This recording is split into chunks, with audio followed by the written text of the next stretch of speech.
So my surfing dudes and dudettes, today we're going to be reacting to a little movie that I found. You know, with most YouTubers, I'd assume that they get their content from their fans. But no, sadly, of course, I do not have that yet. But I did manage to find this pretty funny movie from my friend called SPF 18.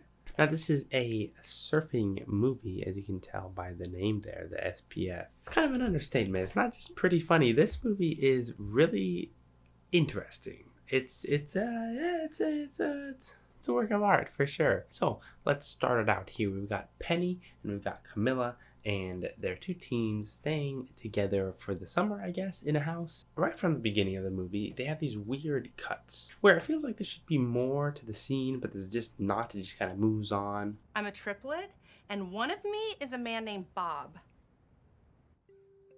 I didn't cut it or anything. That is actually how they did it. But anyway, maybe it's a artistic choice. Nonetheless, then enter Johnny. This Johnny guy. He's a surfer bro who rides around on his dad's motorcycle, but he actually doesn't surf. He can't surf anymore. I guess because it's justified. His dad died in a surfing accident, so now he doesn't ever go to the beach and surf. He just can't find the courage to. But something keeps pulling him back to the shore, and he just keeps like going and glancing at the ocean and watching people surf. Oh, and this one time that he goes to the beach, he gets to use Keanu Reeves' house. Johnny, Mikaze Sukasa. Make this the best summer of your life, Keanu. As you do. That's about all the introductions that you need. Believe it or not, it's 3. We got Penny, Camilla, Johnny. And now that we're past introductions, he goes right into the first half of the plot, which is losing Penny's virginity. I think it's a teen movie, right? It's it's intended towards teens, but still, it's a little odd. So Johnny tells him that they've got Keanu Reeves' house for the whole week, and of course they want to join him because it's like this crazy mansion on the beach. Why wouldn't you? So they're planning on going there, and then they're gonna make a makeshift prom at Keanu Reeves' house. They're gonna redo his whole house, and the 3 of them are gonna dance in the middle of his living room or something. I don't know. As we're driving to Johnny's house, or Keanu Reeves' house, they pull over to the road and they discuss what she needs to do at this night in order to lose it. And during this part, they use copyright music in the background, so you get my lovely Cristiano certified dubbing over it. So enjoy. Okay, so what if I hit him with one of these? That's something.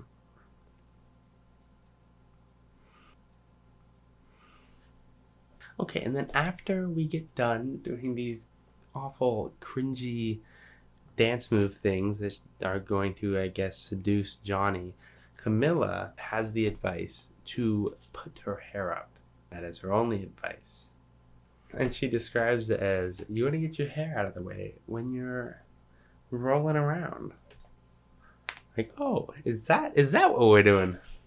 And the acting is just incredible. They don't really have their movements down. Hey, do you guys want smoothies? Hey, do you guys want smoothies? I was wondering if I could make you some smoothies if you guys want. Okay, so later on we finally get to the prom scene, and they're just dancing around in the living room for a long time. But Camilla just hangs around for the longest time, and then when she finally does go, this is her excuse. Dying for some guacamole. I guess I'll go whip some up.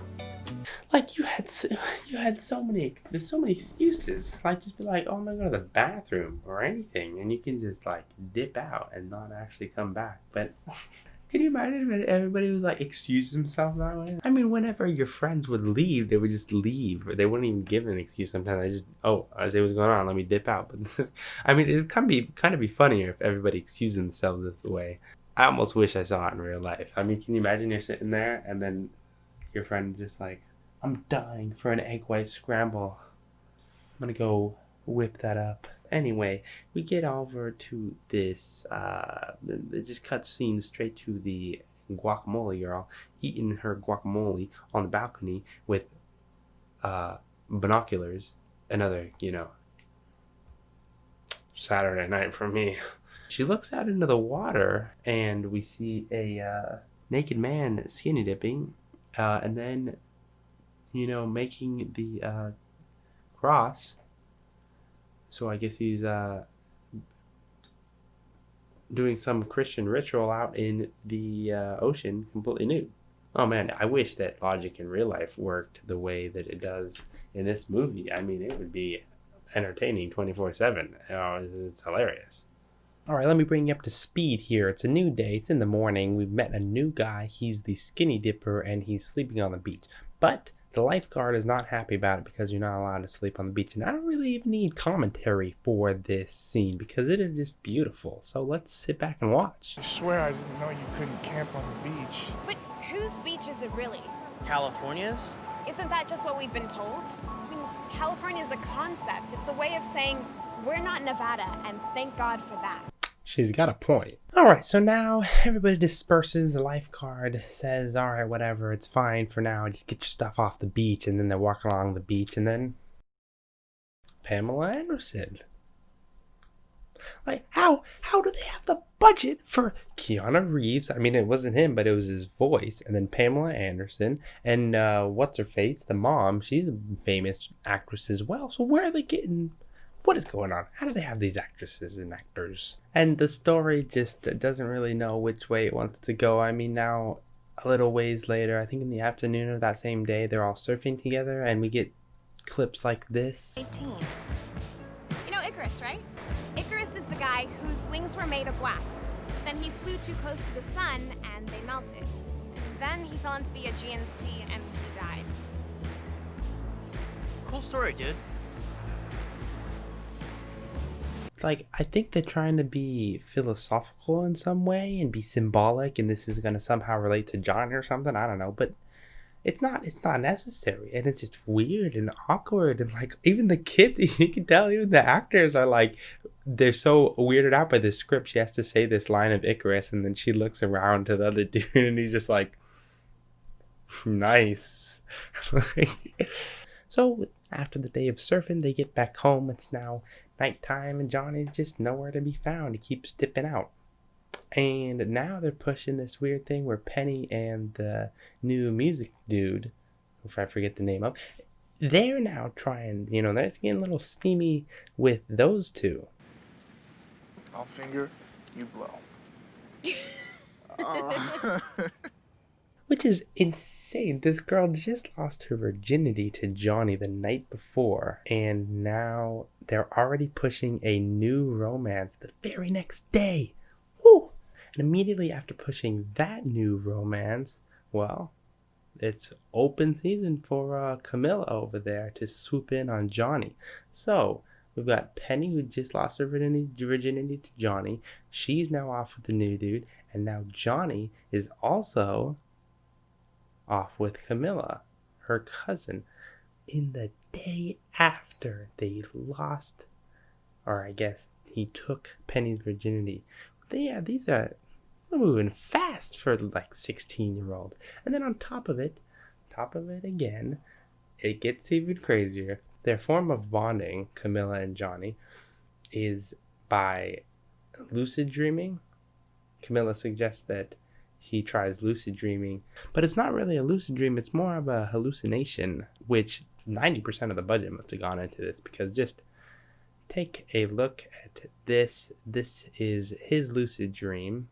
We've got butterflies and we've got insane colors, and basically the story here is that he needs to take his dad's old board, which he's surfing on here, and then he needs to make it shorter, and then that will mean that he will be able to surf the waves that he's been struggling to surf.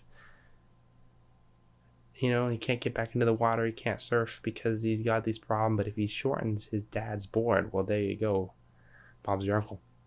And now as the movie goes on further, there's a lot I need to catch you up on.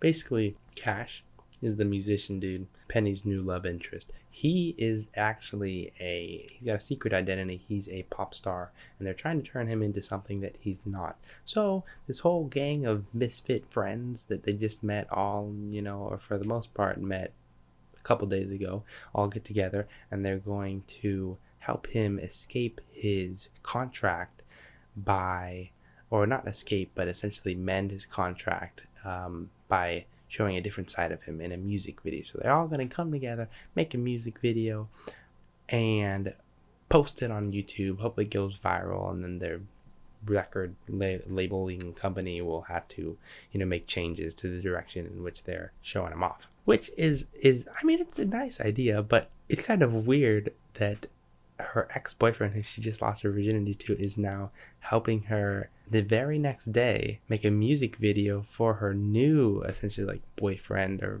love interest. And then I don't know, it's just a bunch of weird things going on all way too quickly. And by the end of it, it's happily ever after. Everything goes exactly how it was planned. The record company agrees to completely change the image of Ash, is his name, not Cash, I'm an idiot. And Johnny gets with Camilla, and Penny gets with Ash, and Lifeguard Boy gets with Pamela Anderson, and Keanu Reeves gets his house back. Except he doesn't, except they broke his disco ball. What happened to my disco ball? But other than that, it's a great movie, right? So thanks for watching. I hope you enjoyed it. I enjoyed making it and watching this insane, hilarious movie. And go check it out on Netflix if you'd like to watch some terrible movie making. And I'll see you later in the next video. Bye-bye.